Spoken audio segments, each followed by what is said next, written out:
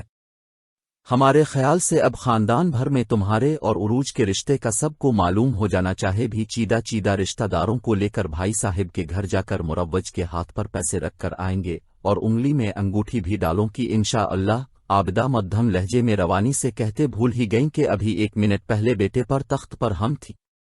عظیم صورتحال کی تعبیر آنگاہی کے بعد سخت کبیدہ خاطر ہوا۔ ایما پلیز بچپن کی اس زبانی کلامی بات کو آپ اتنا بڑھاوا نہ دیں۔ میں کسی اور کو پسند کرتا ہوں اور عروج سے شادی نہیں کر سکتا۔ بیٹے سے اتنی دیدہ دلیری کی توقع نہ تھی۔ عابدہ کے شک پر یقین کی مہر لگ گئی۔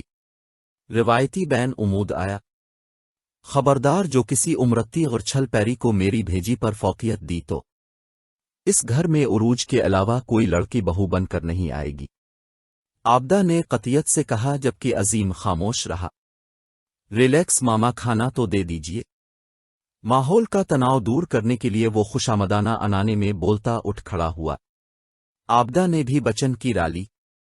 حسن کو بیٹی کی پیدائش کی اطلاع ملی تو احساس تشکر سے آنکھیں نم ہو گئیں۔ دل رب کے حضور سجدہ ریز ہو گیا۔ اس نے میسج پڑھ کر بھابھی کو کال ملائی۔ مبارک ہو، ابا بن گئے ہو۔ بھابھی نے لیجے کو خوشگوار بنایا۔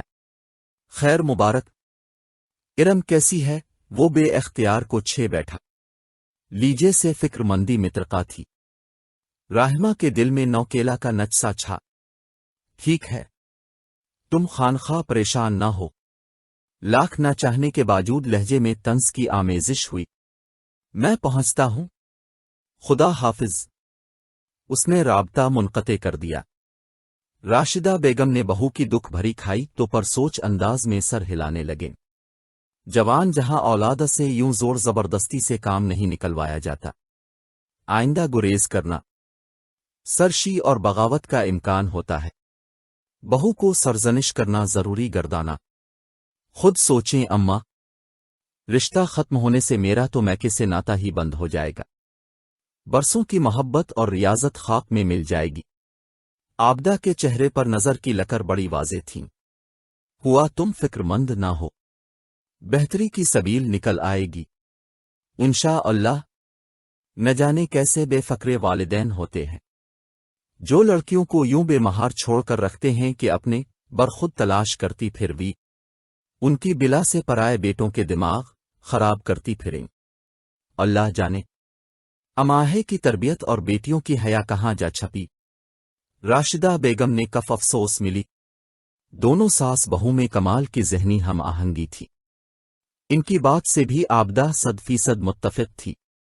راشدہ بیگم نے ٹھنڈے دل و دماغ سے سوچا اور لائحہ عمل طے کر کے عابدہ کو سختی سے اس معاملے سے پہلو ہی برتنے کی ہدایت جاری کی۔ راشدہ بیگم کی فہم و فراست سے بخوبی واقف ہونے کی وجہ سے ایک حد تک مطمئن ہو کر عابدہ نے چپ سادھ لی۔ یہ تو تم نے بڑا اچھا کیا کہ آنٹی کو حقیقت سے آگاہ کر دیا۔ عظیم نے گزشتہ رات کا احوال اس کے گوش گزار کیا تو ربیہ چنکی۔ وہ طویل ہنکارا بھر کر رہ گیا۔ ابھی مزید ایکشن لینا پڑا کا ڈارلنگ۔ ظاہر ہے اتنی آسانی سے آنٹی اپنی ضد سے پیچھے نہیں کی اور وہ تمہاری نام نہاد معاشتر اسے ضرور تمہاری زندگی میں شامل کرنے کی کوشش کریں گی۔ وہ بڑے ناسانہ انداز میں بول رہی تھی۔ مگر تم صرف میرے ہو، بڑے بے باک انداز میں فلمی ڈائلاگ کی طرح بولی تو عظیم کا دل جھوم گیا۔ اپنی عزت ہر کسی کو عزیز ہوتی ہے۔ ارم عرصہ ہوا مل جل کر بیٹھنا اور گھلنا ملنا بھول چکی تھی۔ وجہ اختر بیگم کا بلا وجہ لعنت ملامت اور متون کرنا تھا، اپنے تئیں اپنا روب قائم رکھنا کچن میں مکمل طور پر راہمہ کی اجارہ داری تھی۔ اس وجہ سے بھی دعا ہر کے اپنے کام نمٹا کر کمرے میں ہی رہنا پسند کرتی تھی۔ راجما اسے کوشش کی آخری حد تک ڈیگریڈ کر کے بڑے تمطراق اور استحقاق سے اس کی ہوئی صفائی اور دیگر چھوٹے موٹے امور میں مین میخ نکالتی پھرتی۔ اس روز حسن گھر میں داخل ہوا تو حسب معمول اختر بیگم اپنے تخت پر موجود بال بال کر سبھی کے دانے گرانے میں منہمک تھیں۔ وہ سلام کر کے کمرے کی سمت بڑھا۔ زادیر اماں کے پاس بھی بیٹھ جایا کرو، اختر بیگم نے پاٹدار آواز میں پیچھے سے ہانک لگائی۔ ارے اماں، روز ہی تو بیٹھتا ہوں، اب بھی حد کرتی ہیں۔ ناگوار انداز میں جواب سن کر اختر بیگم کی سر پر لگی اور تلواہے پر بھی۔ ارے اماں، روز ہی تو بیٹھتا ہوں، اب بھی حد کرتی ہیں۔ ناگوار انداز میں جواب سن کر اختر بیگم کی سر پر لگی اور تلواہے پر بھی۔ اللہ جانے اندر ہی اندر کیا گھول کر پلا دیتی ہیں بیویاں۔ وہ سر جھٹک کر آگے بڑھ گیا۔ کمرے میں داخل ہو کر وہ منفی رواحہ کو گود میں اٹھا کر ارم کو تیار ہونے کا کہنے لگا۔ نہ میں اماں سے پوچھ آتی ہوں، وہ برمان جائیں گی۔ ارم باہر کی جانب بڑھنے لگی۔ اس کی ضرورت نہیں ہے۔ اس نے اس کا ہاتھ تھام کر پیچ کر اپنے قریب کر لیا۔ وہ اس کے سینے سے الگی۔ اس اچانک افتاد پر ہکا بکارا گئی۔ تمہارے لیے صرف میں اور میری بات کافی ہونی چاہیے۔ وہ اس کے بالوں میں ہاتھ پھیرتا ایسے دلنشین انداز میں بولا کہ ارم کو خواب کا سا گمان گزرا۔ دلفریب مسکان نے اس کا لبوں کا احاطہ کیا۔ بعض اوقات ہم اپنا تسلط، اجارہ داری، ملکیت اور حاکمیت قائم کرنے کے چکر میں اپنا موجودہ مقام بھی کھو دیتے ہیں۔ جو شے مسلط ہوتی ہے اپنی قدر و منزلت کھو دیتی ہے۔ ساس کے حد درجہ سمجھانے اور تسلی و دلاسوں کے باوجود تنہائی میں عابدہ کی آنکھیں نم ہو گئی تھیں۔ جوانی میں ہوگی کی چادر اوڑھ کر ساری عمر نوکری کر کے بیٹے کو پروان چڑھایا تھا۔ ایک عمر تیاگ کر کچھ خوابوں کے دیب آنکھوں میں جلائے بیٹھی تھیں کہ وہ نیا شوشہ چھوڑ کر ماں کو بے دل کر چکا تھا۔ سیرال میں بوڑھی ساس کے علاوہ دور پار کے رشتہ دار تھے اور میکے میں بہن بھائیوں سے قابل ذکر میل جول تھا۔ وہ رشتے ہی اثاثہ تھے جو عزت بھری نگاہ سے دیکھتے تھے۔ ان عزیزوں رشتوں کی بے رخی سہنے کی متحمل نہ تھیں، بھی افسردہ اور ہیجان زدہ تھیں۔ باہر دادی اور پوتے میں کچھ راز و نیاز چل رہے تھے۔ دھیمی آویں کمرے تک رسائی پا رہی تھیں مگر الفاظ واضح طور پر سنائی نہ دے سکتے تھے۔ وہ منہ سر لپیٹ کر لیتی رہیں۔ یہ کیا ہے؟ حسن نے فائل بھابھی کی جانب بڑھائی تو انہیں اچنبھا ہوا۔ ویزا اور کاغذات مختصر مگر جامع جواب حاضر تھا۔ راہمد استفہامیہ نظروں سے دیکھے گئی۔ اختر بیگم کا دل بھی ہولا سا گیا۔ کم وقت بڑے تینوں کی طرح شادی کے بعد یہ لڑکا بھی بدلنے لگا تھا۔ اکثر تیور دکھا جاتا۔ اللہ کی بار ہو ان موئی کمینی ہویوں پر نہ جانے کیسے مٹھی میں کر لیتی ہے۔ اختر بیگم سوچ کر رہ لے۔ بھائی صاحب کافی عرصہ سے اصرار کر رہے تھے، میں ہی ٹال رہا تھا۔ کہنے لگے بھائی ہو، ذرا سا کام نہیں کر سکتے؟ مجبورنہ مجھے آپ کے اور ربیہ اقرا کا پاسپورٹ بنوانا پڑا۔ سامان وغیرہ پیک کر لیں، جس سے ملتا ہے آرام سے مل لیں۔ 2 ہفتے بعد روانگی ہے۔ وہ بتا کر رکا نہیں، اور راہمہ کی تو یہ حالت تھی کہ کٹو تو بدن میں لہو نہیں۔ ابھی کل ہی تو بڑی نند کے سامنے خیال آرائی کی تھی کہ حسن بچی کی پیدائش کے بعد اپنے رنگ ڈھنگ دکھانے لگا ہے۔ سوچ رہی ہوں گھر اپنے نام کرا لو۔ آنے والے وقت کا کیا بھروسہ کہ کون کیا کر گزرے۔ رضوانہ نے بھی متفق ہو کر اس بات میں سر ہلا دیا کہ بھابھی سے بگاڑنے کی سوچ بھی محال تھی۔ بھلا شیر کی کچھار میں ہاتھ کون ڈالے۔ اختر بیگم کے سامنے راہمد رونے کو ہو گئی۔ پردیس میں سوکن کے ساتھ میں نہ رہ پاؤں گی۔ امان رہنا تو پڑے گا، شکر کرو کہ اسے تمہارا خیال آ گیا۔ دیر آیت درست ادی اختر بیگم نے کلمہ شکر ادا کرنے کے سے انداز میں کہا۔ راہم یہ روحانسی ہوئی، ہمارے جانے کا آپ کو کوئی دکھ نہیں ہے؟ اماں لوجی کر لوگل، اب کیا میں اپنے دکھ کی خاطر تمہارا گھر خراب کروں؟ میری تو فقرات ختم ہوئیں، بیٹیوں کو بیا دیا، تم تو پھر بہو ہو، کبھی اپنے گھروں میں خوش باش جھلی لگتی ہے، چاہے بہو ہو چاہے بیٹی۔ اختر بیگم نے رکھئی سے جواب دیا۔ پر آلف ملک سونے پہ سہا کہ پرائی عورت کی زیر دوسرے درجے میں رہنا اف۔ راہمہ نے سوچ کر جھر جھری لی۔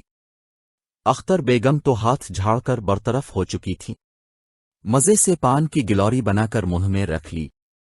دوسروں کو تیسرے درجے کا شہری بنانے والے جب خود دوسرے درجے کا شکار ہوتے ہیں تو رے احمد کی طرح دم بخود رہ جاتے ہیں، کچھ بجھائی نہیں دیتا۔ ساس کی ہدایت سن کر آبدہ تحیر کے ساگر میں ڈوب کر ابھری۔ تم سے یہ امید نہ تھی اماں، اس چھل پیری کے گھر جانے کی بات کر رہی ہو، لیجے میں افسوس نمایا تھا۔ کتنے ارمان سے رسم کا جوڑا خرید کر لائی تھی، بھابھی سے بھی زبان کر چکی ہوں، ساری بات جاننے کے باوجود اب رشتہ لے جانے کی حامی بھر چکی۔ اس لڑکے کی چکنی چپڑی باتوں میں آ گئیں۔ آبدہ صدمے کی سی کیفیت میں بولے، وہ تم میرے ساتھ چلو تو سہی۔ بڑی بھی اپنے کہے پر قائم تھی، ایک ایچ پیچھے نہ نہیں۔ چہرے پر کمال اطمینان چھایا تھا۔ دھیمی آواز میں بہو کے کان کے قریب منہ کر کے جانے کیا کہا کہ آبدہ کے چہرے سے بھی ملال جاتا رہا۔ راہما اداس تھی اور آنے والے وقت کا سوچ کر کسی حد تک خوفزدہ بھی۔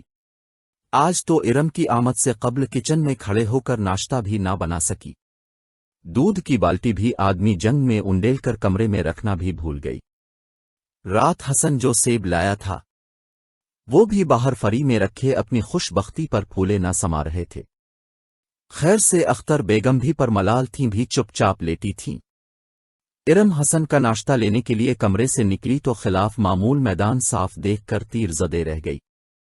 بہر کیف ڈرتے ڈرتے فریج سے آٹا نکال کر لائی اور لاشعوری طور پر منتظر ہی رہی کہ آخر کب جیٹھانی آ کر اسے پیچھے ہٹائے اور چولہے پر قبضہ جمائے، مگر راہما کو تو جیسے سانپ سونگ گیا تھا، کمرے سے نکلی ہی نہیں۔ ارم بہو، میرا بھی ناشتہ بنا دینا۔ اختر بیگم نے بستر سے ہانک لگائی، لہجہ خاصا نرم تھا۔ ارم اس انداز تخاطب اور ناشتے کی استدا پر بے ہوش ہوتے ہوتے بچی۔ ربیہ بستر میں دیکھی یہ جھوٹ موٹ کی سوتی دل ہی دل میں اس نئی افتاد پر غور و خوض کر رہی تھی۔ عظیم سے جدائی کا احساس خود پر طاری کرنے کے لیے کوشاں تھی مگر ذہن بھٹکا جا رہا تھا۔ ان تمام باتوں سے ہٹ کر اپنی خوشی چھپائے اقرا اپنی دوستوں سے ملنے کے لیے نکلنے کی تیاریوں میں مصروف تھی۔ 2 درجن دوستوں کو آخر 2 ہفتوں میں نمٹانا بھی تو تھا۔ وقت بے حد علیل تھا، عظیم نے یہی گلی بتائی تھی۔ آبدہ اور راشدہ نے اس بچی تھی میں قدم رکھا تو راشدہ بیگم سراج ماریل سے بنا گھر لمحوں میں پہچان لے۔ دستک دی تو کیم تیم خاتون نے دروازہ کھولا۔ آنکھیں چندھیا کر بغور دونوں خواتین کا جائزہ لیا گیا، پھر اندر آنے کا راستہ چھوڑ دیا۔ وری راشدہ تو اختر بیگم راشدہ بیگم سے بغلگیر اس طرح ہوئی کہ دہلی پہلی سی راشدہ کو مانو قابو میں کر لیا ہو، وہ بھی شاداں و فرحان اختر بیگم کی مضبوط بانہوں میں سمائیں۔ آبدہ ساس کو نہالوں پر مست خاتون سے چھی پائے دیکھ رہی تھیں۔ ان کا ارادہ وہ انجا کر ہلا بولنے کا تھا مگر یہاں تو صورت حال ہی نرالی تھی، دونوں پرانی پڑوس تھیں۔ اختر بیگم نے اپنا گھر خریدا تو یہیں شفٹ ہو گئی۔ راشدہ بیگم نے بھی شروع میں میل جول رکھا مگر جوں ہی بیٹے کی شادی کی تو بہو کے ساتھ مصروف ہو کر رہ گئیں۔ کچھ اختر بیگم کسی وجہ سے آبدہ کی شادی میں شامل نہ ہو پائی تھیں، لہذا دونوں کا ملنا جلنا ختم ہو گیا۔ اختر بیگم نے دونوں کو اپنے تخت پر ہی بٹھا لیا تھا۔ اب پرانی یادیں تازہ ہونے لگیں اور گزرے قصے گوش گزار ہونے لگے جس مقصد کے تحت آئے تھے وہ درمیان میں ہی رہ گیا۔ آبدہ کے شہر کے اور اشارے بھی راشدہ بیگم کو حال میں واپس نہ لا پائے۔ ارم نے ہی ان کے سامنے دسترخوان لگا کر وہیں تخت پر ناشتہ پیش کیا۔ راہما نے رسمی سے انداز میں آ کر دعا سلام کی، اپنے تو کوئی بات ہی نہ کی۔ واپسی میں آبد سخت کبیدہ خاطر تھیں۔ دروازے سے باہر نکلتے ہی شکو کیا، تو اتنی باتیں کی تو ہیں؟ ساسو ماں نے بڑے اطمینان سے جواب دیا۔ ہنوز چہرے سے شادمانی پھوٹ پڑ رہی تھی۔ اس بارے میں کچھ نہیں کہا۔ آبدہ نے اس پر زور دیا، ہاں تو ہم کیوں پرائی بچی پر انگلی اٹھائیں؟ اپنے بچے کو قابو میں رے تو بات بنے۔ راشدہ بیم پرانی سہیلی سے مل کر ہلکی پھلکی ہو گئی تھی، ناک سے گویا بھی اڑائی۔ آبدہ ساس کا دوہرا رویہ دیکھ دل مسوس اب کیا ہوگا، دانت کچ کچائی۔ مسئلہ جوں کا تو اپنی جگہ موجود تھا، بے فکر رہو۔ فونوں کی دوستیاں اور محبتیں زیادہ دیر پا ثابت نہیں ہوئیں، جتنی تیزی سے پروان چڑھتی ہے اتنی ہی جلدی زمین بوس ہو جاتی ہے۔ دیکھ لینا اپنے ناہنجار کو بھی، خود ہی سدھر جائے گا۔ ساس کے یقین بھرے انداز پر آبدہ کچھ بول نہ پائیں۔ رات کو عظیم آیا تو آبدہ سو چکی تھیں۔ راشدہ بیگم کو جاگتا پا کر نہال ہو گیا۔ بڑے خوشگوار انداز میں کھانا کھایا۔ لڑکی دیکھی؟ کیسی لگی؟ اشتیاق بھرے لہجے میں پوچھا۔ ربیہ سے فون پر ذکر نہ کیا تھا کیونکہ اسے سرپرائز دینا مقصود تھا۔ آج وہ صرف لڑکی دیکھنے کا کہہ کر گئی تھی۔ ماشاء اللہ، لڑکی تو چندے آفتاب چندے ماہتاب ہے۔ اپنے ماموزاد کے ساتھ گھومنے نکلی ہوئی تھی۔ ہمارے سامنے ہی واپس بھی امہار انہوں نے ہی لوٹی۔ راشدہ بیگم نے اطمینان سے کہا۔ ہیں دادی؟ عظیم اچھل پڑا۔ ہاں بیٹا، میں تو تمہیں بتانا ہی بھول گئی۔ تمہاری ہونے والی دادی ساس میری پرانی سہیلی نکلی۔ مل کر مزہ آ گیا۔ میں تو آبدہ سے کہہ رہی تھی اگلی بار عظیم کو ضرور ساتھ لے کر جائیں گے۔ اب تو سمجھو گھر کا معاملہ ہے۔ راشدہ بیگم کمال بے نیازی سے کہتی کن اکھیوں سے پوتے کے چہرے کے بدلتے رنگ ملاحظہ کر رہی تھیں۔ چھوڑی دادی، وہ ماما کہہ رہی تھیں کہ کوئی رسم کا سامان و امان۔ وہ ماموں کے گھر جانے کے لیے کھانے سے ہاتھ بیچ گیا۔ اچھا وہ جیسا تم کہو بیٹا، جیسے تم خوش، دادی نے بظاہر سرسری انداز میں کہا، جبکہ دل میں لڈو پھوٹ رہے تھے۔ یہ تھی دور جدید کی راشدہ بیگم کے بقول فونوں والی محبت کا اعتماد و اعتبار۔ پورا ایک دن وہ بستر پر پڑی خود پر 2 ہفتے بعد آنے والی جدائی طاری کرنے کی کوشش کرتی رہی، مگر ذہن بھٹک بھٹک کر کمیونی اقرا کی جانب جا رہا تھا جو اسے تکلفہ پوچھ کر مزے سے ٹور پر نکلی ہوئی تھی۔ کافی دیر سوچ بچار کے بعد دل اس نقطہ پر مرکوز ہوا کہ محبت اور جدائی اپنی جگہ، مگر سیر و سیاحت اور تفریح کی اہمیت سے بھی انکار ممکن نہیں۔ موتی فیس بک پر کون سا لوگوں کی کمی ہے، اس خیال نے بھی دل میں سر اٹھایا۔ چہ کہ جیسے مرنے والے کے ساتھ دفن نہیں ہوا جا سکتا، بالکل اسی طرح جدائی کے احساس کو زندگی پر غلبہ نہیں دیا جا سکتا۔ اس نے بڑے ناسہانہ انداز میں سوچ کر بستر چھوڑ اور فریش ہونے چل دی۔ اب آنے والے وقت میں جہاز کے سفر کا خیال، دینی کی مست ہوائیں، باپ کی طرف سے ملنے والی آسائشات اور ماڈرن اسٹیپ مما کا خیال ذہن و قلب کی آماجگاہ بنا ہوا تھا۔